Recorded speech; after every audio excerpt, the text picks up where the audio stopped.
Bud's Class 234 reaction videos. We're now in second phase, week 4.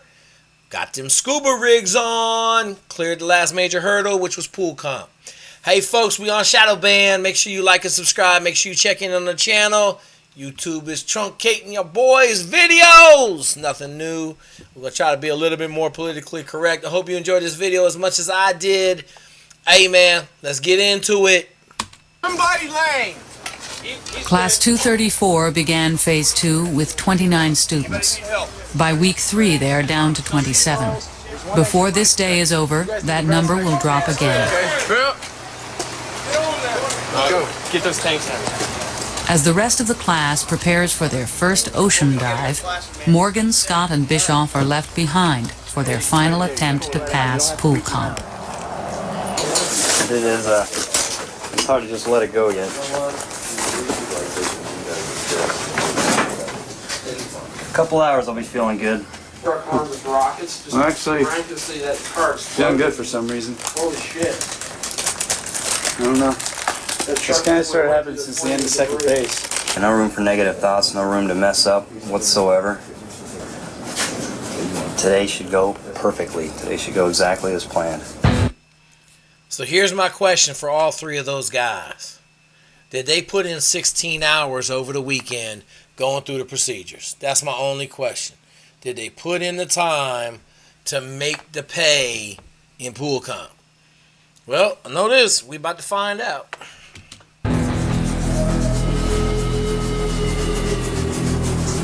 Okay, we have 3 students that are being given actually their 5th and 6th try at pool competency today.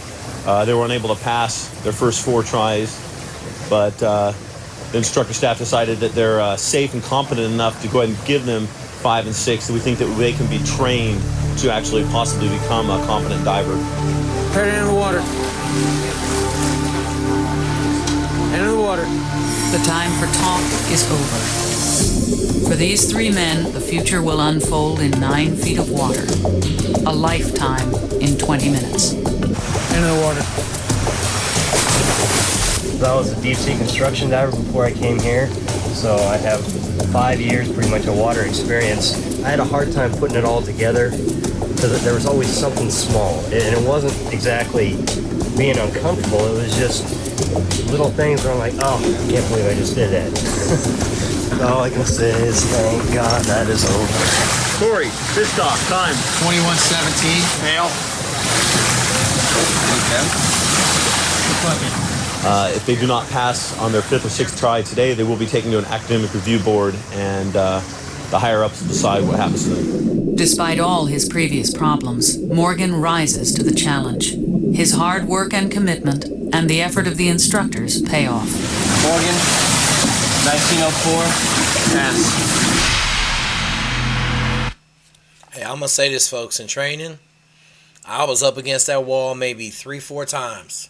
Couple runs, couple swims. I'm just telling you, man, you got to calm your brain and perform.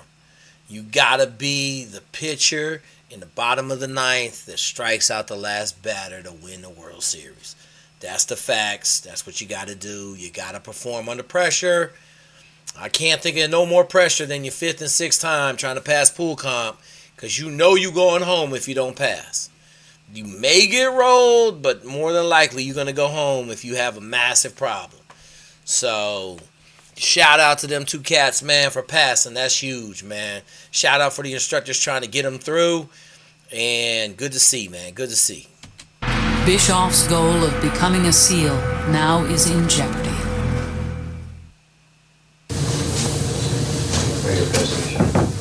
All right, here's the deal, Petty Officer Bischoff. The recommendation to the board, to the commanding officer, is to roll you back. That should be good news. You're obviously too far back to continue with training with Class 234, but you've shown enough aptitude for us and desire and improvement that you can pass this the next time through. So you're going to start second phase with 235 from week 1, day 1. Yes, sir.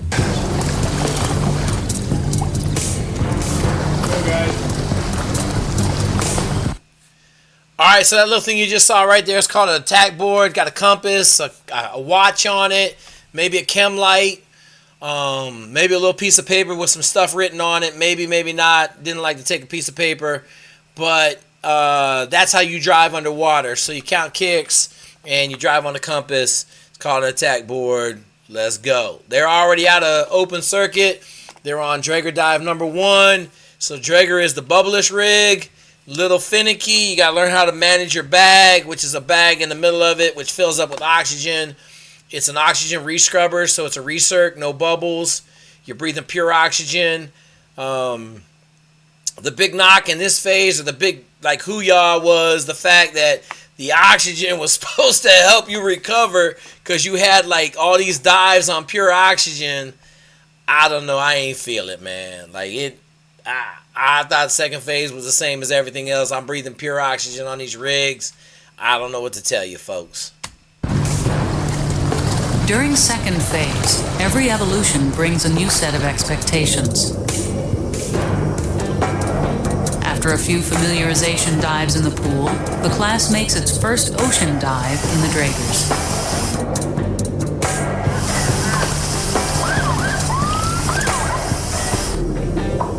The class also begins to learn underwater navigation, an essential skill to the mission of all frogmen. As the class's diving skills increase, the instructors never cease devising evolutions designed to reinforce teamwork. Everything is done with a time limit. Urgency and efficiency are a characteristic of SEAL real-world operations.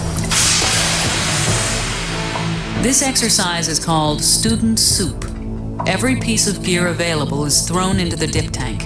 It is another timed evolution designed to test and teach group unity. Okay, let's go. What we'll look for throughout this evolution is the student that will mainly look for his gear, find it, maybe get his dive buddies if he wants, and we'll kind of wear him off in the corner and watch his class get hammered. To be a warrior means fighting well as an individual. To be a soldier means fighting well in a team. To be a SEAL means doing both. It all kind of builds on itself. What we'll do is we'll induce some stress on them and see how they react if they just fold under pressure. This evolution combines the seemingly contradictory requirements of individual effort and teamwork. Hope that's everything that's in here.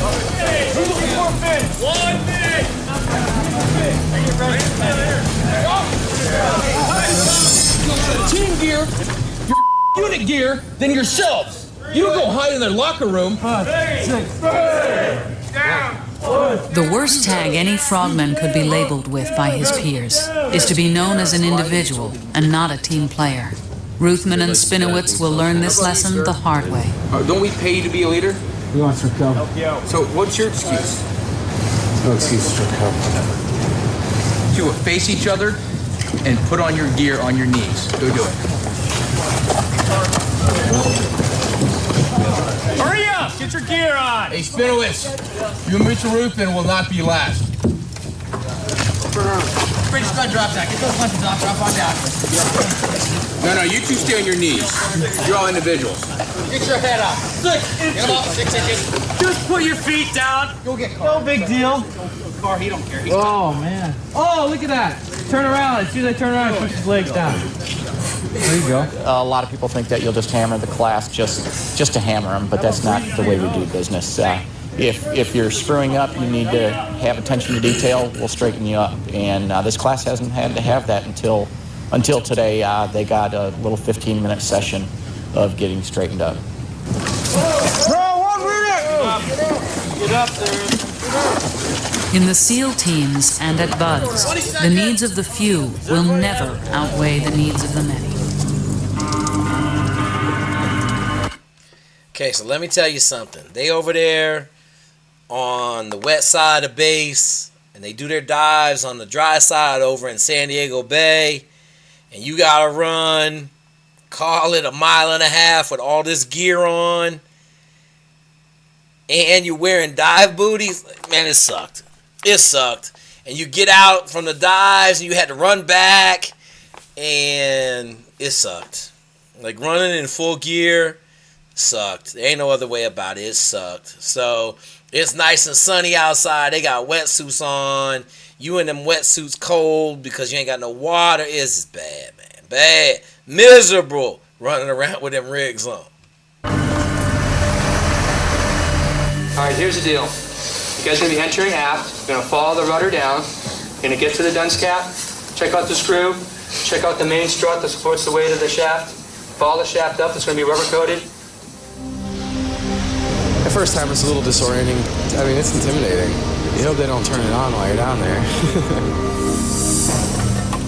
So we go into the ship, we hit the rudder first. The instructor points out where to place the mines to cause the most damage. He moves us on towards the propellers and to the shaft, which hold the propeller up. And he says, place them on here, and he shows us how to counterplace them instead. When they blow, it'll blow against each other and cause just the strut to just crack in half.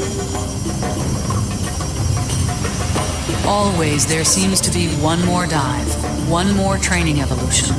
For Class 234, the relentless pace demands personal sacrifice, a rule every SEAL learns at BUD/S.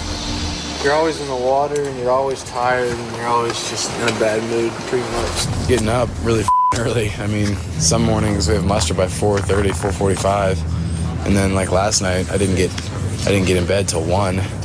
So So second phase has a lot of night dives, and them night dives, you running back, and it's 10:30, 12:30, and you getting 2 hours of sleep. Let me tell you. But it's part of training, man. Second phase wasn't that physical, so, you tired all the time. You get to third phase now, you ain't sleeping at all. You're getting 3, 4, 5 hours sleep a night max a lot of nights. And then it's not just that, but then you get up and you have to, we have a 4-mile time to run, or O course, or 2 more dives today. And so where's you out? MRE is it's supposed to be a meal ready to eat, but depending on your digestive system and the type of meal you get, it's either a meal ready to exit or a meal refusing to exit. Yeah, I'm eating beef stew, crackers, and hopefully I can trade out, get rid of this damn peanut butter. Stuff will stop you up quicker than anything else. For Class 234, the long ordeal of becoming watermen is nearly over. Only one evolution remains. Inside their diving locker room, students have a small sanctuary to escape the instructor's scrutiny. Instructors respect the boundaries. I've been missing breakfast every day for the past week and a half. Students use their brief moments of rest to do what all BUD/S students do: eat, joke, complain, and try to stay warm. Hey man, don't film the blanket. We'll get in trouble. Maybe. Oh, they don't know about it. So. Yeah, since you have a nice full blanket in here. All these people that claim to be so sick of being cold. He's wearing a black beret with a Friday night. Hey man, hate to tell you, my man, you're gonna be cold 90% of the time when you get to the job. Just letting you know. Or you're gonna be on fire, but you ain't gonna be comfortable. Your blanket? I need to get one. I don't have one. That's what I promised to make cookies and clean the house. And I promised to start doing the laundry and stuff. And then you got someone like Danny making me look bad because his wife comes over and tells Becky, "Oh, Danny's great. He's great. He cleans everything up. He does the dishes." Becky's like, "Oh, really?" "Yeah, he cooks, he cleans." Quite have the accent that you're just putting on. No sympathy here. Look, I show her my little bruises, my little owies, stuff. She's like, "I don't care. You told me how tough you are. Suck it up." The final training exercise, or FTX, is the culmination of everything learned in second phase. Students bite their Draeger mouthpieces tightly as a reminder that water will contaminate the rig if the mouthpiece comes loose. Group 1, start your purge. FTX dives, it's a final training exercise dives for second phase. They take all the skills that they learned in second phase on diving and try and incorporate them all together into actually hitting their target ship.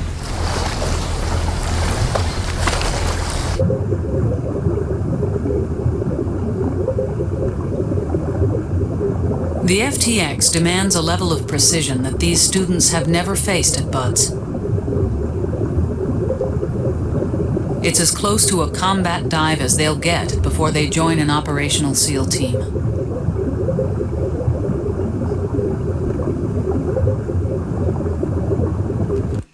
So, hey, I'm going to tell you this. They do it at night. They had to film this stuff in the daytime or you never see it. But they doing FTXs at night. Ain't nobody doing no FTXs in the day.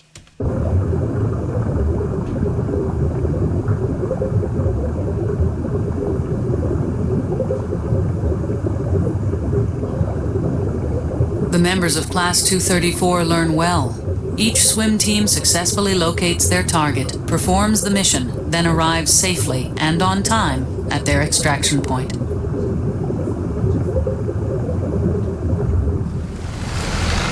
Of the 29 men in Class 234 who began second phase, 26 will move on to Phase 3, their final step to graduating buds. The class is unified, tired, but anxious to begin the final 10 weeks of their buds training. Phase 3 will be the most dangerous phase yet. Holy smokes, folks! They only lost 3 people in second phase. That's incredible to me. Flat out incredible. I lost damn near half the class in second phase on pool comp alone. So the fact that they only lost 3 people, man, shout out to them leaders, Getty, Leg, you know, them are Travis's boys right there. So keep kicking butt, man. We're going to be back.